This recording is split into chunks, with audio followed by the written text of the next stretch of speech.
શંખમુખમમાં ભારતીય નૌકાદળનું ભવ્ય શક્તિ પ્રદર્શન 3 ડિસેમ્બરે શંખમુખમ બીચ પર નેવી ડેની કરાશે ઉજવણી. ભારતીય નૌકાદળ આ વર્ષે તેના સ્થાપના દિવસ કેરળના તિરુવનંતપુરમ ખાતે આવેલા શંખમુખમ બીચ પર એક ભવ્ય ઓપરેશનલ ડેમોન્સ્ટ્રેશન સાથે ઉજવવા જઈ રહ્યું છે. સામાન્ય રીતે 4 ડિસેમ્બરે ઉજવાતો નેવી ડે આ વખતે એક દિવસ પહેલા વહેલો એટલે કે 3 ડિસેમ્બરે મંગળવારે બપોરે યોજાશે. આ ઐતિહાસિક પ્રસંગે રાષ્ટ્રપતિ દ્રૌપદી મુર્મુ મુખ્ય અતિથિ તરીકે ઉપસ્થિત રહેશે. આ કાર્યક્રમમાં ભારતીય નૌકાદળ પોતાની યુદ્ધ સજ્જતા, દરિયાઈ તાકાત અને બહુઆયામી ક્ષમતાઓનું જીવંત નિદર્શન કરશે. આ ઉજવણી દરમિયાન શંખમુખમ બીચ પર નૌકાદળના યુદ્ધ જહાજો, સબમરીન અને ફાઇટર એરક્રાફ્ટ દ્વારા અદ્ભુત કરતબ રજૂ કરવામાં આવશે. આ પ્રદર્શનમાં નૌકાદળના કમાન્ડો દ્વારા આતંકવાદ વિરોધી ઓપરેશન, હેલિકોપ્ટર દ્વારા બચાવ કામગીરી અને મિસાઇલ બોટના આક્રમક દાવપેચ જોવા મળશે.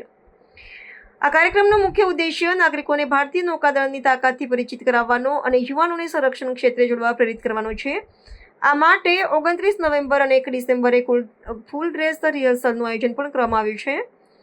નોંધનીય છે કે ભારતીય નૌકાદળ હવે તેના પરંપરાગત રેલવે બેઝ સ્ટેશનોની બહાર નીકળીને દેશના વિવિધ વિભાગોમાં નેવી ડેની ઉજવણી કરી રહ્યું છે, જેથી સામાન્ય જનતા પણ તેમાં સહભાગી બની શકે. ગત વર્ષોમાં ઓડિશાની પુરી અને મહારાષ્ટ્રના સિંધુદુર્ગ ખાતે આવી ઉજવણી કરવામાં આવી હતી. આ વર્ષે તિરુવનંતપુરમમાં યોજાનાર આ કાર્યક્રમ માટે રાજ્ય સરકાર અને સ્થાનિક તંત્ર દ્વારા તડામાર તૈયારીઓ કરવામાં આવી છે.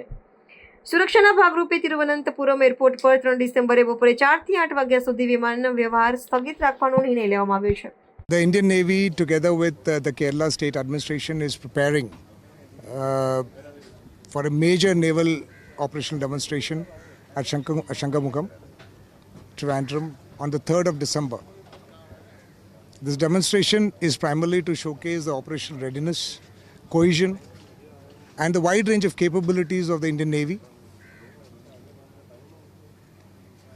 And this will be presented through an integrated display of ships, aircrafts and submarines. The Indian Navy also takes this opportunity to demonstrate that combat readiness, cohesive and Atmanirbhar Navy to the people of Kerala.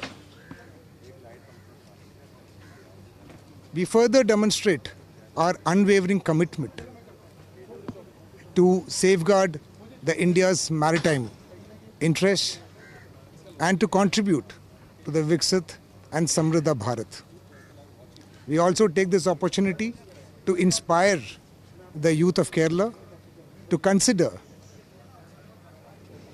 Indian Navy as a career.